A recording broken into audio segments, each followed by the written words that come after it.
Hi, it's Patrick. This is my video blog.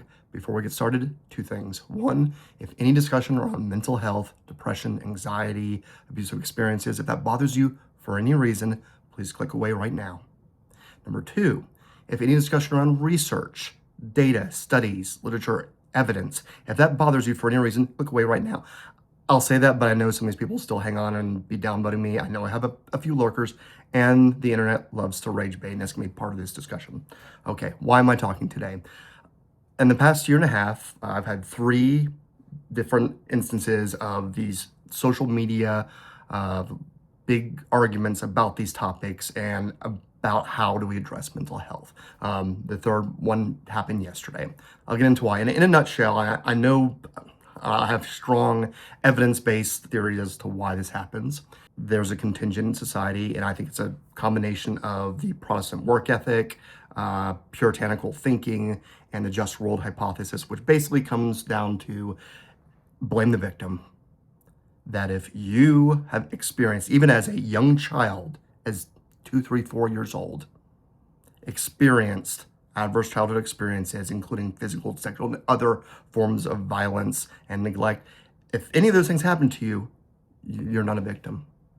In fact, it's what they say is that's your fault. I'm not kidding.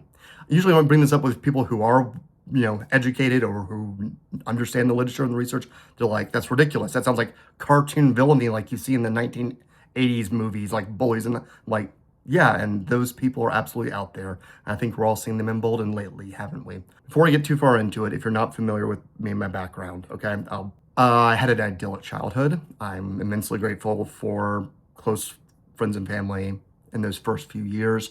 And then I'll just say it changed one day, very unexpectedly. And I went from having a very low ACE score, I think it might have been 1 or 2, adverse childhood experiences. If you're unfamiliar with it, please check out Dr. Nadine Burke-Harris's TED Talk on I'll link below. And it's not just a very important research topic, but one that has been very, very extensively covered over several decades. Tens of thousands, probably hundreds of thousands of cases, very well controlled, meeting conditions of causality, very strong evidence. When people poo-poo it, that just, to me, it's a big flashing red sign that they don't understand the basics about research methods, and they think their cocky attitude somehow means something when it doesn't, because evidence and logic matter. My score went from like 1 or 2 up to 7. It's on a scale of 0 to 10. Again, check it out if you're unfamiliar with it. Now, I have never said, and this is the straw man that's happened in these arguments, that means that, oh, feel bad for me, and that's it. And everyone has to reorient their lives around me. In fact, I have met people who have high ACE score who also have other diagnoses like narcissistic personality disorder, who might have that opinion, but I never have. And I would say actions speak louder than words. Like how someone responds to what happened to them indicates whether or not they are trying to break the cycle, if they're trying to overcome what happened to them or make the most of their lives, versus somebody who, as the expression goes, hurt people hurt people. I kind of hate that expression because it's like, well, sometimes yes, and sometimes no. You can be a cycle breaker or continue the cycle. Let's all aspire to be the first thing, right? These are all things I wouldn't think would be controversial, but apparently are. And I had a score. And then I had a few experiences early in adulthood that kind of contributed to a CPTSD diagnosis. Least anyone say, you're looking for pity, whatever. When I got the diagnosis, I flat out said, I'm not sure about that, licensed psychologist. I would really like you to walk through your reasoning, and they did. And I was like, oh, okay. Did not realize it was that bad. I did not think my experiences were to that degree. And they said they are, and confirmed it with a third party. Okay, abuse and bullying happening in different parts of my life. Nearly flunking out of school. I was committing petty crime and kind of going down the wrong path. I was starting to hang out with people who were into drugs and alcohol, and I already knew people that had been arrested and had rap sheets and all that. And I was like, I can't do that. Any person that talks about bootstraps, I'm like, that's exactly what I did. At the age of about 14, 15, I said, I cannot continue to be this upset, at what happened to me and all the ways that over many years I have to overcome it. I went from a C and D student to a straight A student. I went on to App State and I graduated in the top 10% of my college class. I went on to go to graduate school at the widely recognized #1 nonprofit school in the country. I am an Eagle Scout. I've worked multiple jobs up to 70 hours a week. I published a thesis and I've done a capstone, and I've self-published 4 books if you follow me. And what else? I mean, the list goes on and on of things that I've done. It's Six Sigma certified. I taught research methods for 4 years at the University of North Carolina, Chapel Hill.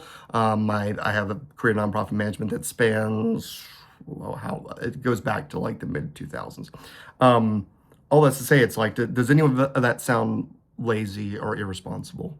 Because that's the refrain in these arguments, is that, oh, you're abused, you don't take responsibility. I'm like, okay. Along with all that, in my personal life, on the mental health front, it's like, if I were to list out all the different, I've seen PhD psychologists, psychiatrists, many different psychiatrists, and social workers, and the list of medications I've tried is for depression and anxiety is very long, and the vast majority of which have not been helpful, have been detrimental. I've found a couple things that have helped, but getting off track. But also the different modalities, things like EMDR and cognitive behavioral therapy, breathing exercises, different coping strategies, things I use on a daily basis that I could, again, talk about at long length, that some might help, others, some may not, I don't know. But all that's to say, it's like, where's the irresponsibility or the laziness and all of that? So let me get into these arguments. And before anyone says it, like, oh, it's the internet, people are jerks on the internet. Yes, we all know that. That's always been true. I've also had these arguments in real life. And I think some of these things that fester online come to the surface. I've heard it, even when I was a child, I heard it. And I still do now. And of course, it's been emboldened by a certain regime. And even with the recent news about the you-know-what files, people are, of course, coming out to defend it somehow, or defend people who are implicated in it. It's one thing to say, like, well, we want a court of law, we want due process. I'm like, yes, of course, I would absolutely agree with that for anybody, and beyond the shadow of a doubt and jury of your peers, I would 100% agree with all that. What the people do these arguments do, because they're not arguing in good faith, is that they straw man, they put words in your mouth, they say, oh, you're saying this, you're saying that, and you're not. You're saying, oh, you think anyone that's accused should be like, no, I believe in due process, and because they're not having mature conversations, and they project a hell of a lot. And I think a lot of you're lazy and whatnot. Okay, so for the internet arguments, again, a year and a half ago, I was on this channel that I talked about it, and all these things I didn't think would be controversial. But I believe what happened was rage bait algorithm. The algorithm knows what gets attention, what gets clicks, and if we pit this content with this audience, it'll piss people off and we'll get more views or clicks or downvotes or upvotes or whatever the hell. Different social media, people like Mark Zuckerberg and others have testified before Congress to say, yeah, that's a thing that exists. It's kind of an open secret, right? I believe that's kind of why this has happened, because again, these are things I don't think are controversial. Like, how is it controversial to say if someone is abused as a young child, it's not their fault? It's the fault of the person committing the crime. How is that controversial? I don't understand. So when I first discussed it, I had a flurry of comments here of people saying, you're not taking responsibility, and you need to, if you're weak, a lot of it's like around weakness, and it gets into kind of like this might makes right mentality, critocracy, and the psychology of it is both puritanical, and it's that sort of like shark mentality of like, if someone's sensitive or if they've experienced abuse, they need more. Okay, so first it was those flurry of arguments where I was like, how am I lazy? Again, going through my rows, what part of that says lazy? Eagle Scout, top 10% of class, worked however many hours. I could get into all the different metrics that I've met and exceeded. But here, I mean, I know what they'll just keep moving the goalposts, because they're just trying to find somebody like, oh, you're sensitive and you believe in research and data. Something about that really pisses them off. It's like, I try to challenge myself in that part of my brain and be responsive to evidence and data and change my opinion about public policy or personal opinions based upon evidence. Everyone's capable of doing it. Some say like it's pretentious to talk about logic and evidence. I'm like, I believe it can be taught in high school and should be, so that people wouldn't do this crap so often. Then a few months later, lurker dude from the Enneagram I would have thought he would have been too smart for it, but apparently not. And he kind of latched onto it. He's like, oh, I saw those videos and how you don't take responsibility for your mental health. The question I put to them is, what would be taking responsibility? What action have I not taken? What have I not done? It's like, well, your attitude, your thoughts, your beliefs. It's like that I had certain experiences and now I, have those different therapies and modalities. I can discuss them. Here, I'll give you one little example. Let's talk about panic disorder. If you're looking for an alternative, because there's research behind it, but it's not widely known, inositol, look it up. It's vitamin B8 and a certain dosage of it. I think it's 12 grams per day, which upsets some people's stomachs, but it's worth trying if you have a diagnosed panic disorder. It's something that I've found to kind of like lessen the duration and the intensity and frequency of panic attacks. But that's one example. I could go off on others. Why is that a bad thing? Why is not like, here's an issue that exists. Let's look at the literature. Let's talk about solutions and be able to have open conversations, because they are the opposite of people saying, like, let's be able to have conversations and speak to one another about mental health crisis. Like, they prefer older generation mentality of don't discuss, and if you do, you're weak.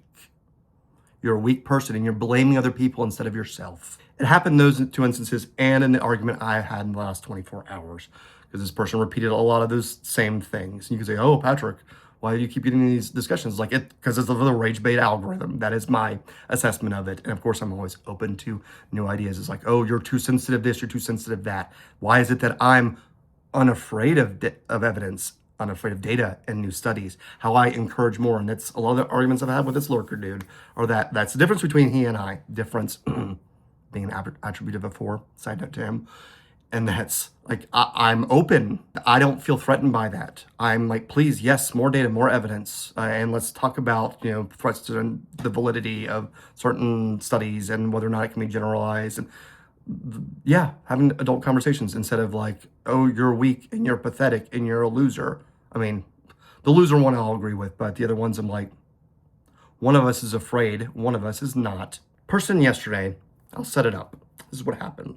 One of the authors I followed had this little thought exercise that he called a quick personality test, but myself and many other people were like, I don't think so. Where he said, and I'm trying to be fair to both the post and this response. He said, if somebody makes a neutral comment to you about your appearance, do you take it at face value or does it bother you in any way? And I'm like, oh, yeah, I think it does tend to bother me. He's like, oh, I think this is a lot of things about your personality.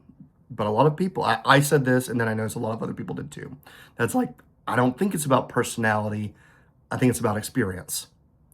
If you have, say, a low ACE score, a pretty normal, privileged life, where someone just makes neutral comments and that's all, and you can take them on face value because that's it. Someone's like, oh, you're wearing that necklace. Oh, okay. Oh, you got your hair cut. And that's it. It's just a neutral comment.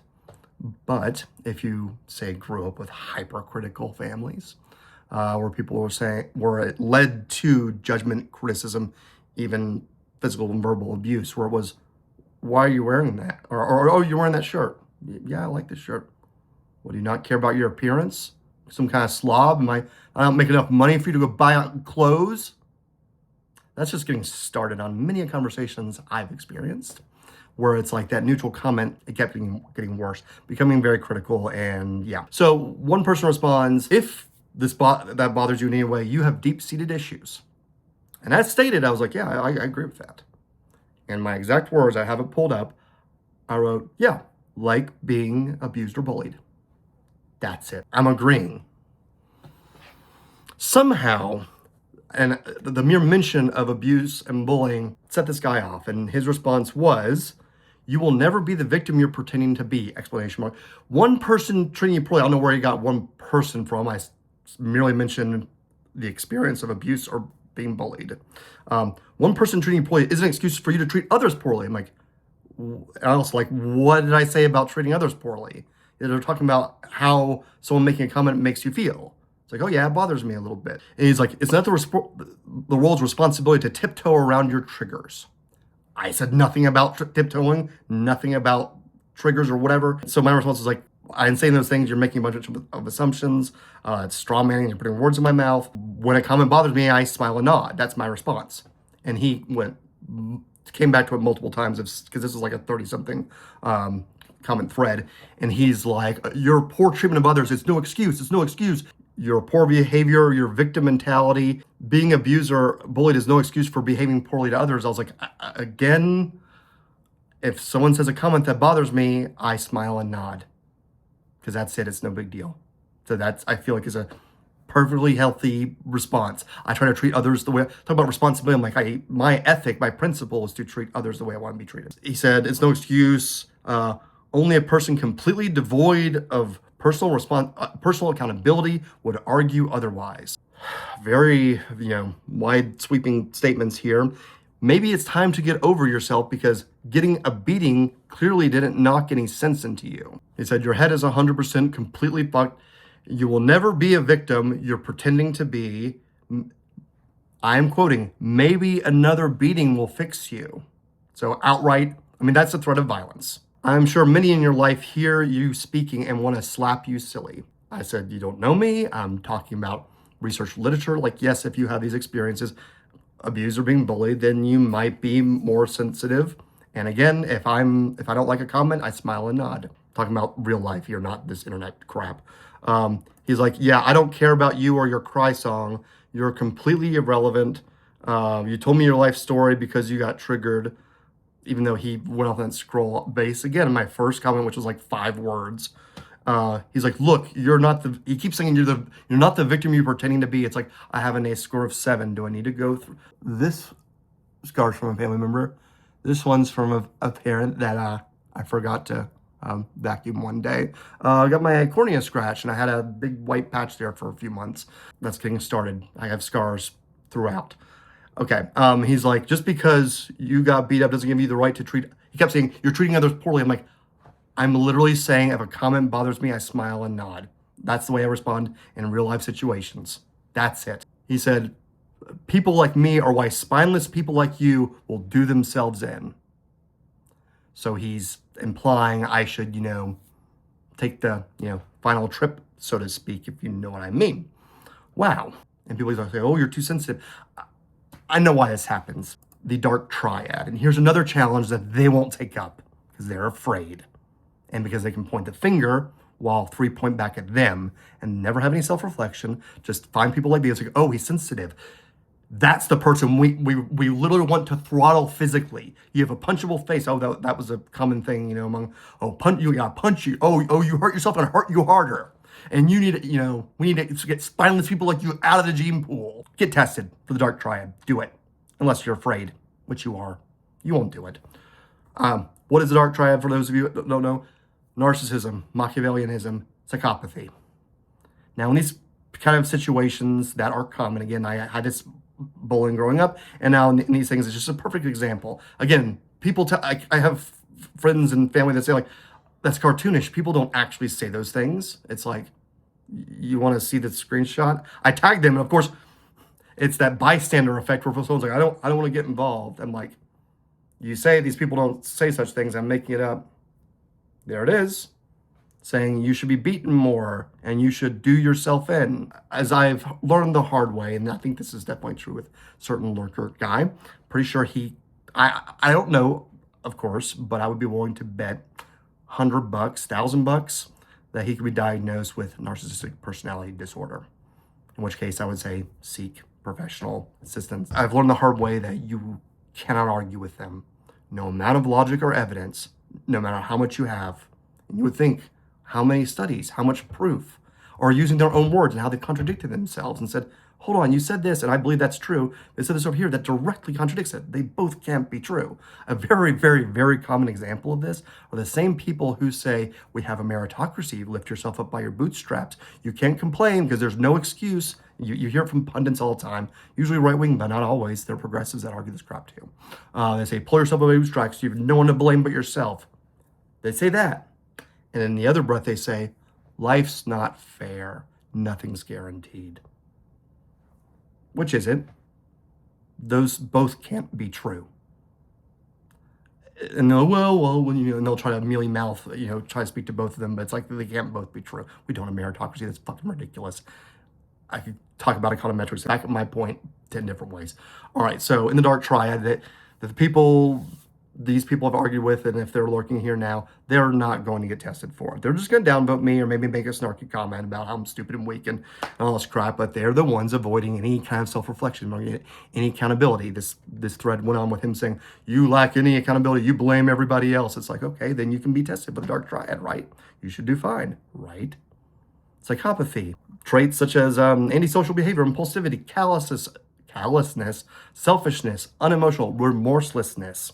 So of course you would never feel like you're bullying anybody, because from your point of view, you can never bully anybody. And if you say something like children can't be abused or can't be victims, I was like, yes, how is this controversial in any way, shape, or form? I'm pretty sure, given those recent files released in the national and global news, they would probably be the ones to defend and run interference for people implicated in that. Again, I don't know for certain. I would hope I would be wrong about that, but very similar rationale, unfortunately. So, okay. So I believe there's the dark triad. There's the just world hypothesis, which is a very common cognitive bias, which is people get what they deserve. Dr. Melvin Lerner, decades ago, he realized even his students who had progressive ideals would get into this mentality of if someone doesn't just have an acute struggle, after, say, losing a job, family member, friend dies, or something like that, but rather like chronic depression, they would become callous over time and develop a mentality of this person deserves what's happened to them. And finally, I think what's happening is particularly common among Americans. It's the Protestant work ethic where the answer to everything is bootstraps. If you're suffering in any shape, way, or form, then you just haven't worked hard enough. That's it. I keep saying you're lazy and lack accountability. Like, do I need to go through my resume again? And I would argue it takes more courage, more effort, more strength to be a cycle breaker than to perpetuate a cycle of violence. In fact, I would say you're quite weak-willed and weak-spirited if that's what you do. I think these individuals are operating from a place of fear and not from a place of self-reflection of what does research say and what can we do about it. That's what I believe in for public policy, for interpersonal relationships. I don't see how it's controversial. I don't see how you can possibly defend physical, sexual, verbal, all forms of abuse and to say, well, there's just no such thing as victims. Everything is your fault. If someone, smacks you across the face, you deserved it. You caused it. Yeah, these people still exist, obviously, because if this wasn't such an issue in society, don't you think instead of the Epstein files, we would be having the Epstein trials, where people committing truly heinous, unspeakable acts would be tried and go through due process. But somehow these things are so controversial because I will say, like, the narrative that men in particular love try to develop empathy and an intellectually curious mind for research. You can do it. It's up, but they're afraid of it. I'm not afraid of it. It's like, you can't. Why are you afraid of it? That's the question. Why did this person I argued with just keep? I mean, and it turned into like a bunch of slurs.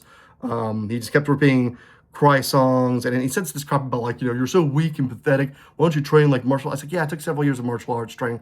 Junvan Gung Fu, Silat, Sambo, Kelly. I really want to do BJJ and Muay Thai. Found some time on top of all the work and parenting special needs.